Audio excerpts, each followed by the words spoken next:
Olha aí, chegamos agora direto dos estúdios da Lipter hoje Neto, trazendo pós-jogo Bahia 0, Flamengo 1, Copa do Brasil, primeiro jogo das oitavas de final. Isso aqui é potência rubro-negra, Lipter hoje Neto no ar. Se inscreva aqui no canal, você é flamenguista? É flamenguista? Então se inscreve aqui, que aproveita que é de graça. É de graça a inscrição, tá? Curtida também, de graça, hein? Promoção. Inscrição, mas curtida de graça. Tudo de graça. Falar aqui do jogo Flamengo 0, Flamengo 1, Bahia 0, Flamengo 1. O jogo foi lá, primeiro jogo de ida. Jogo difícil, Bahia dominou o jogo, teve mais posse de bola, teve mais finalizações, mas o Flamengo ganhou, cruzamento de Nico de la Cruz, gol do Bruno Henrique. E aí o Flamengo tem mais um contundido. Michael sentiu a mesma contusão do Arrascaeta, do Gabigol e do Pedro. Não existe coincidência. Alguém está fazendo alguma coisa errada lá. Não sabemos quem é, mas alguém está fazendo alguma coisa errada. Isso tem que ser investigado. Mas temos mais um machucado aí. Douglas Costa mandou lembrança. E vamos falar aqui rapidamente. Vamos trazer a coletiva, né? Falar rapidamente aqui também do jogo, porque o Matheus Cunha ontem teve uma grande atuação, né? Eu sempre critico muito o Matheus Cunha aqui. Eu falei que eu tinha falado semana passada que o John era o Matheus Cunha, né? Tipo, Matheus Cunha. E de fato acabou sendo o Matheus Cunha que ficou sendo o John, né? Que o John do Botafogo, né? O goleiro do Botafogo, no final de semana fez uma grande atuação contra o Bahia. O Botafogo empatou o jogo lá, na arena, lá, Fonte Nova. E o John foi super celebrado. Teve jornal botando lá, John pro mundo, tal, que agarrou muito. E aí teve essa questão, o Matheus Cunha ontem também, no mesmo local, contra o mesmo adversário, fez duas grandes defesas, e o Flamengo venceu o jogo por 1-0. Não foi tão celebrado quanto o John, né? Também o time do Botafogo é ligeiramente mais fraco do Flamengo. Então, o Matheus Cunha não teve o mesmo reconhecimento que o John do mundo, né? Goleiro reserva. Participar aqui, vamos ver um pouco aqui, 1-0, gol do Bruno Henrique, cabeça. Bruno Henrique que entrou de centroavante no lugar do poderoso Carlinhos, ainda bem. Mas vamos ver o que o Tite está programando para o jogo do final de semana, no qual o Flamengo volta a campo pelo Campeonato Brasileiro para enfrentar o Corinthians lá em Itaquera, com Hugo Neneca no gol, o Corinthians já pagando a multa. E o Flamengo que tem tudo certo aqui para contratar mais um jogador, que é o Gonzalo Plata, já está certo com ele, e deve também assinar nas próximas horas. Deve estar assinando aí por aí. Deve estar assinando por aí. O Flamengo também que está de olho no Danilo. Não tem essa... Está tão confirmado assim, mas tem interesse aí. Segundo coluna do Fla, o Danilo é torcedor do Flamengo, e o Flamengo está no mercado. O Danilo lateral direito, como eu falei ontem, o Flamengo, se tiver mais uma quinta contratação, além das três que já fecharam, que já assinaram, o Michael, que já está jogando, o Alexandre, que já está inscrito, e o Alcaraz, que foi apresentado ontem, o Plata deve ser apresentado nos próximos dias. Esses 4 reforços fecham a janela do Flamengo, mas poderia ter um quinto. Tem muita gente falando de um quinto reforço aí. E eu acredito que não se trate de Depay, não se trate de Andrés Pereira, tudo isso é jogada, é caça-clique. Eu acho que se o Flamengo tiver mais uma contratação, provavelmente um lateral direito, e aí o Danilo se encaixa perfeitamente no quesito, porque a lateral direito é um cara que joga na seleção brasileira, e segundo o coluna do Fla aqui, o Danilo é torcedor do Flamengo. Entretanto, Thomas Alencar aqui no X, ex-Twitter, entrou em contato com um representante de Danilo que negou a informação de que ele esteja querendo deixar a Juventus na atual janela para fechar com o Flamengo. Restam apenas 2 dias para a semana da janela, o Danilo vai ficar na Itália. Então é pouco provável também que o Danilo saia agora. Eu também acho bem difícil, né? Mas é o jogador que se encaixa perfeitamente aí. Então tem 2 dias para fechar a janela, no caso hoje e amanhã, e o Flamengo, né, com os 4 reforços aí, está fechado. Mas já pode aparecer uma surpresa de última hora. Eu acredito que seja um lateral direito. Se não for o Danilo, para mim deveria buscar outro. Um jogador assim, meio atacante, ou volante não cabe agora no momento, né? Não é necessário para o elenco do Flamengo agora. Vamos ver um trecho aqui da coletiva do técnico Tite ontem, depois do jogo contra o Bahia. Uma velocidade mais rápida, o Tite fala muito devagar. Vamos ver uma velocidade 1,25, dá para ninguém ficar também ficar tonto, assim, porque dá uns ruins, assim, velocidade mais alta. Vamos lá, Tite. Fale para Primeiro, bom ter você aqui novamente. Queria que você pudesse falar um pouquinho da sua estratégia para essa partida contra o Bahia. Você começa com o Léo Ortiz e me parece que é numa tentativa de povoar o meio-campo, acho que muito em relação também à partida do Flamengo-Bahia, que foi em Maracanã pelo Campeonato Brasileiro. E no primeiro tempo ainda, você inverte o Luiz Araújo com o Gerson e tem uma conversa rápida com o Pulgar, que lá, a sensação lá de cima foi quando o Flamengo encaixa a marcação e começa a vencer o jogo, assim, né? Dar o passo para vencer o jogo. Queria que você pudesse analisar essa sua análise da partida, se você concorda com isso. Boa noite. Vamos ver se eu pego os itens todos. Obrigado pelo carinho. Obrigado. Tem um lado humano por trás de todos nós, que ele é importante. Vamos lá. As mudanças de lado do Luiz e do Gerson, quando tem jogadores versáteis e consegue exercer bem a função, ela tirar. O que a gente queria? Mais jogo apoiado com o Gerson. Então, a flutuação do lado direito, com o Juba, que era um jogador que ficava mais atrás, ela dava essa liberdade maior. No segundo tempo, tanto é que a gente continuou e deu a jogada com o volume que a jogada que ia acontecer nos gols. O gol e as oportunidades. O Luiz, pelo lado esquerdo, ele adaptou também o lado esquerdo e ter velocidade e ter pressão em cima do zagueiro que pudesse sair daquele lado. Então, a equipe ela vai se mostrando, ela tem opções durante o jogo. Outro item? O Léo... vou falar o que é a lembrança. Tinha um cronista esportivo no Rio Grande do Sul, Rui Carlos Osterman, extraordinário, que tinha um poder de síntese extraordinário. Ele falava assim, quando ele queria elogiar um grande jogador, ele dizia assim, ele é um grande jogador de futebol. Não importa a função, ele joga muito. A equipe jogou muito. Boa noite, Tite. As pessoas só chegam um pouquinho. Boa noite, Tite. Boa noite, César. O Rodrigo Cerqueira, da TV Globo. Tite, eu queria que você falasse um pouco como foram os seus últimos dias, desde o retorno da Bolívia até o retorno aqui ao trabalho na beira do gramado. E imagino que domingo seja um jogo também importante para você, porque é a volta do Tite, agora com o Flamengo, a Itaquera. Então, eu queria que você falasse sobre esse momento que você passou e a expectativa pelo jogo de domingo também. Dá para escrever um capítulo de livro ali, nisso. Pelo lado humano, e que cada um passa, que o doutor passou. Para mim, eu sentia do doutor a responsabilidade, os cuidados, o diagnóstico, ele queria saber o porquê, e ficava perto na viagem toda comigo. Meu filho, eu pedi para ficar na minha frente, ele disse, não, eu quero ficar atrás, eu me sentia cuidado deles, e eu sentia que tomara que as pessoas deem ouvido à ciência. A ciência ela está aí para que a gente possa usufruir dela humanamente. Jogar em La Paz é muito difícil. Eu não vou usar um termo desumano, mas ele te traz uma série de problemas muito fortes. Eu não gostaria de estar dizendo isso, mas se não derem um intervalo, como o doutor falou, no primeiro tempo para, no segundo tempo para, vai dar problema.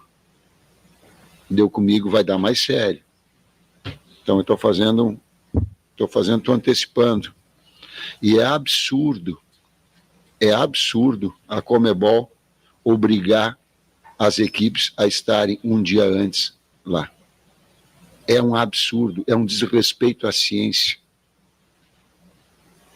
Por quê? Porque as pessoas, os médicos, eles sabem que a partir de 6, 7, 8 horas, tu começa a ter dor de cabeça, uma série. A gente quer chegar na hora do jogo, aí o clube é multado.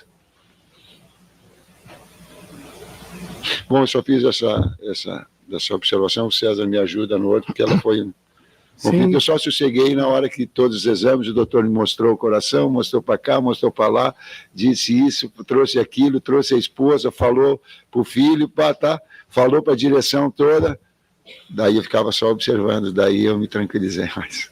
Obrigado ao Departamento Médico do Flamengo, obrigado ao doutor Bassan, eles foram muito queridos.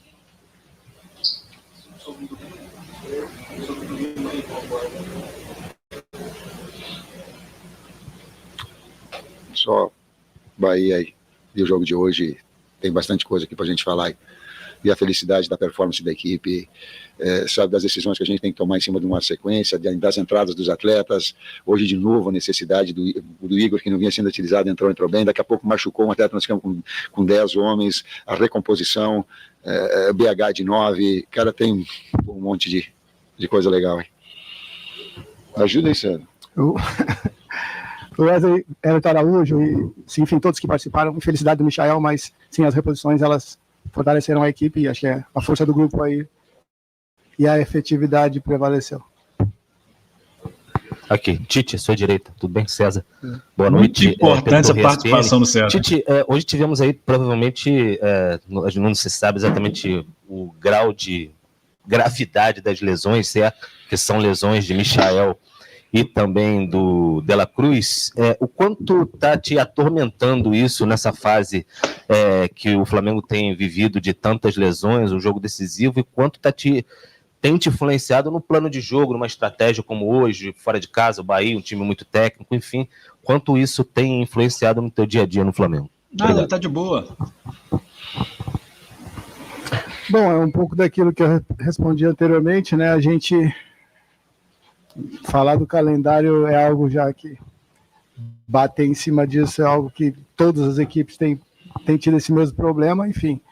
Mas cabe a gente desenvolver soluções, né? A gente tem procurado a saúde dos atletas, né? O departamento de fisiologia sempre nos passam a realidade de cada um, sempre para o próximo jogo, né? A gente sempre vem planejando em cima de uma revisão e ver os que estão em condições para o próximo jogo.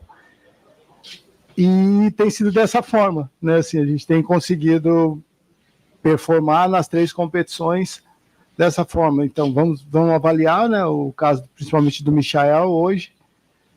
E, como o Tite disse, né, cabe a gente tomar as decisões dentro daquilo que a gente tem em mãos, e até aqui eles têm correspondido muito bem.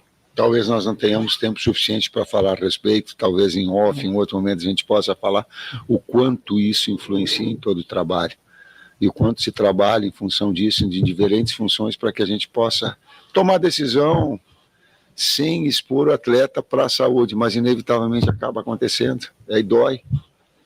Precisou do Michel, porque nós não tínhamos, aí ele jogou o jogo todo lá. Não era para jogar o jogo todo, mas pô, veio e com a boa vontade de poder participar, e foi decisivo. Aí nós precisamos do jogo. Ele quase ia fazer o segundo gol, porque não foi falta, tá? Foi nada. Foi nada. Tá? Não foi nada. Não foi nada. Ele tirou o corpo, o zagueiro foi dar, ele ia para cá. Tá. E só para deixar bem registrado. Um jogador decisivo, e aí tu perde ele na sequência. Pô, isso a gente tenta controlar, a gente tem que tomar decisão, tenta preservar ao máximo, mas é duro, cara, é duro. Fica quieto um pouquinho aí. Passou vários jogos que o Tite não fez 5 substituições, não foi um ou outro, não. Vários jogos o Tite não fez, ele estava, inclusive, antes desse jogo de ontem, muitos jogos que ele não fazia 5 substituições. Inclusive no jogo contra o Bolívar em La Paz. Então, assim, o Tite também esqueceu que ele faz 5 substituições e poderia ter poupado mais os jogadores em alguns jogos. Não fala, Tite? Sim. Ninguém fica escondido atrás da responsabilidade. Nos ajustamos e a equipe foi primorosa em termos de bola parada e de bola andando nas bolas aéreas. Sim, a gente reajustou. Ainda em cima disso, Tite, o Bahia não levava gol há 4 jogos, um time sólido. E o Flamengo fez um jogo muito seguro, principalmente no primeiro tempo, quando a pressão do Bahia foi muito forte. E a gente sabe que competição de mata-mata é assim. Primeiro você tem que defender a casinha, né, para depois tentar alguma coisa. Como é que você avalia a equipe num todo, nos 90 minutos, numa comparação defesa versus ataque? Eu respeito a tua opinião, mas divirjo dela, frontalmente. Porque se tu quiser se defender, tu está mais perto de perder. E a nossa proposta quando veio aqui é de jogar da mesma forma, inclusive com as 3 pressões, onde a bola estiver. Senão, vai perder do jeito, do modelo, da forma com que nós jogamos. Senão, podemos e vamos perder. Mas eu não vou a equipe se acovardar, puxar ela não é. Ela pode ser por uma circunstância do jogo. É diferente do te posicionar atrás, de ideias. E dá para perceber isso. Não vejo dessa forma. E vejo que no segundo tempo nós fomos, inclusive, melhores. Aumentou o posse de bola, conseguiu uma marcação maior, ficamos à mercê de fazer o segundo gol. Porque a exposição também é inevitável. A equipe que precisa do placar, ela começa a abrir e tirar espaços também. Tite, César. Que ele acha que o Flamengo está jogando ofensivamente, né? A exemplo do que aconteceu contra o Red Bull Bragantino, mais uma vez o Wesley entrou na ponta, ali no lado direito, né? E queria que você falasse um pouco a respeito dessa situação, porque o torcedor às vezes não entende, né? Tem 2 laterais, né, do mesmo lado. Essa é a necessidade de ter um jogador naquela posição, de explorar aquele flanco. Zé Ricardo está de volta. O César usa um termo coelhinho, ele vai colocar o... É um jogador de velocidade. Dentro das opções que a gente tinha, como o Tite disse, né, nós temos que ter ferramentas também para que, quando recuperamos a bola, poder ferir o adversário. Então, dentro das opções que tínhamos ali para o setor, o Wesley era melhor, por isso que ele acabou entrando e nos ajudando ali também. Boa noite, Tite. Boa noite, César. Bom te ver de volta, professor, com saúde. Queria falar sobre o Matheus Cunha. Você lá no início da Copa do Brasil, quando ia pegar o Palmeiras, numa pergunta que eu fiz, disse, não, o Matheus vai ser o goleiro. Ele demonstrou qualidade nos treinos e, de fato, tem feito grandes jogos na Copa do Brasil. A segurança que ele traz para a equipe também, essa evolução que já foi citada na parte defensiva, quão importante ter um goleiro que foi bem contra o Palmeiras, bem hoje de novo contra a equipe do Bahia. O que representa o Matheus Cunha para vocês e, em cima daquilo que você já tinha dito, né, conversou com o atleta. Obrigado. Com o atleta e com toda a equipe. 2 grandes atletas competindo de forma leal, eles elevam o nível técnico, eles elevam o nível. É assim, foi assim com o Matheus, foi assim nessa sequência de jogos. Um atleta que foi titular o ano passado e mostrou a qualidade dele toda.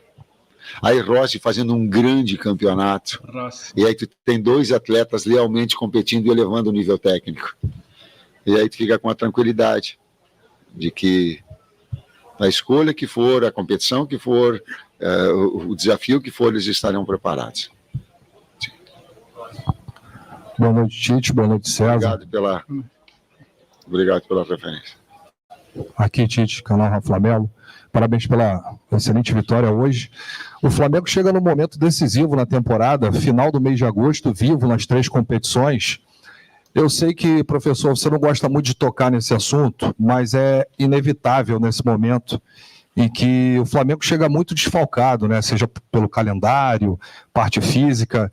Eu queria que você abordasse os reforços que estão chegando, já é público, o Flamengo inclusive já anunciou 2 deles, além do Michael, o Carlos Alcaraz e também o Alexandro, nesse momento que vai ser determinante para o Flamengo e esse período precioso que o time terá, e você também, para preparar na data FIFA de setembro. Primeiro, enaltecer, e a torcida tem que passar o carinho para todos os atletas que, por vezes, entrando em funções diferentes, em função de todo esse número de atletas que saíram por lesão, seleção, e a gente manteve o padrão e, como tu disseste, nós estamos nas 3 competições vivos. E não está decidido que a gente tenha consciência exata, viu? Não é porque ganhou fora que a gente tenha consciência que... Não. E não estou fazendo média absolutamente. São jogos muito difíceis de ida e volta, que lá vai ter um grau de dificuldade, nós vamos precisar de torcedor muito forte para nos ajudar, como o torcedor do Bahia ajudou. hoje o Bahia. E o grupo acaba inevitavelmente, em função dessa sequência de jogos, perdendo atletas importantes, por mais que a gente cuide. O problema do Vina é o problema do Cebolinha, que nós perdemos para a temporada toda. Não foi para 2, 3 jogos, para a temporada toda. E agradeço a direção a ficar sensível, por isso que não é para mim. Aliás, machucou até o técnico. Eles me deixaram numa responsabilidade danada. Eles ganharam o último jogo e desaguavar eles, se não ganhar, vão dizer, bota o filho e a comissão que estava antes, tira o homem.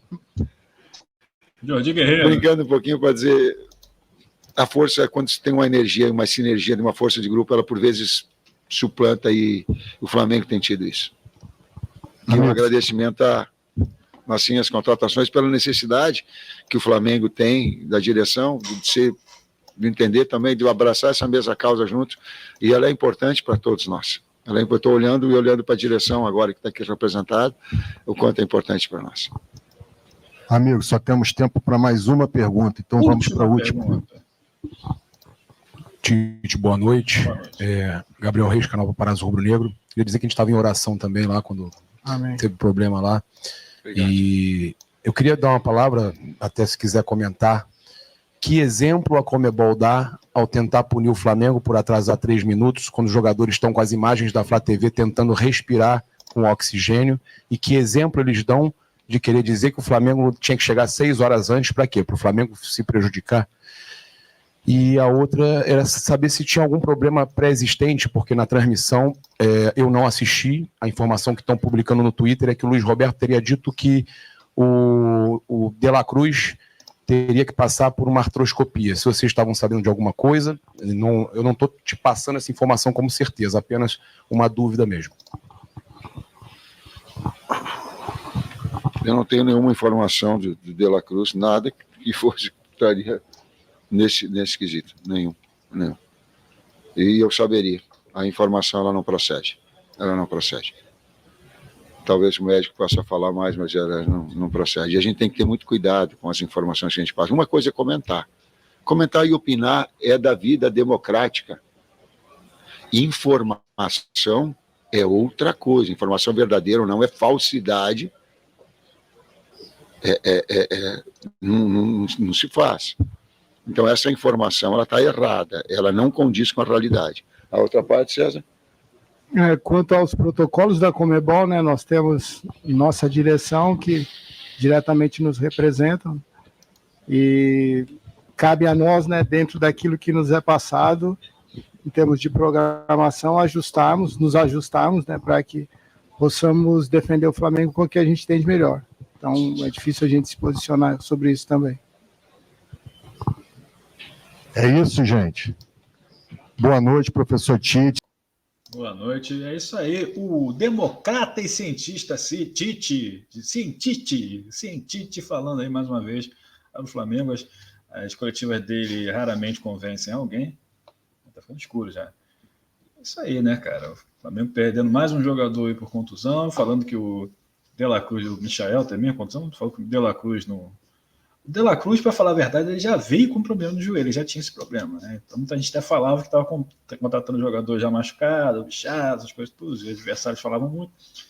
Então não é uma novidade exatamente essa contusão do De La Cruz, que pode, não sei, né? Segundo o Luiz Roberto, o cara que tem a capacidade de examinar no joelho apenas olhando pela televisão, né? Segundo o Tite, falou que vai ter que passar para a artroscopia.